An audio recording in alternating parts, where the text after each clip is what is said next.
Kris Wilson goes to the Kansas City Chiefs, a kid who caught the football very effectively when it was thrown to. NFL draft expert Mel Kiper Jr. certainly likes the Kansas City Chiefs taking J.P. McCaskey grad Kris Wilson in the second round of the 2004 draft.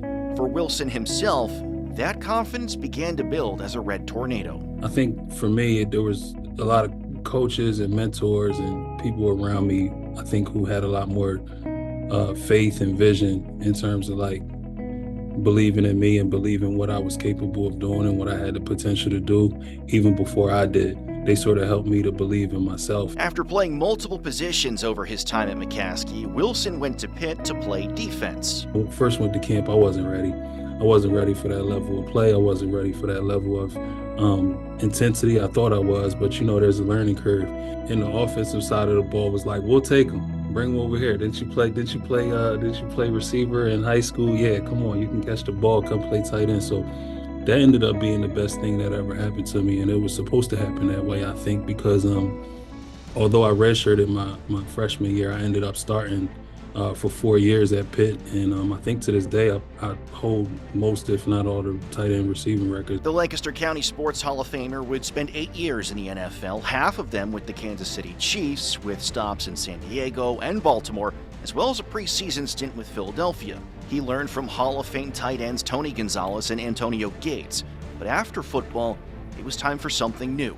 That meant going from making plays in front of the camera to stepping behind it and highlighting others. I think I was always into film as an art form.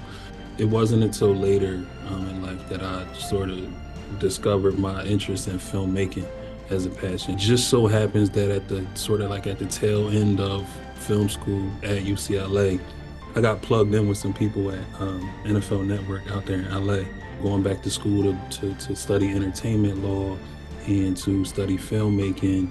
It's full circle for me to be able to work at a place like NFL Films, because it sort of brings all of my experiences together in one profession. In addition to short films, Wilson's plate is just as busy these days. He's now an Emmy Award winner living in Philadelphia. When he's not working on one of his many projects, Wilson owns Live Picture Studios, where he captures weddings in the region. The former NFL tight end admits it's easier reading defenses than reading what some people expect on their big day. Reading the bride's family might be a little bit tougher, brother. I'm not gonna hold you. I had enough years playing football to sort of get the gist of what that playbook is like. I'm still learning when it comes to dealing with different families and their idiosyncrasies. Touchdown, Kris Wilson. Alex Cawley, Fox 43.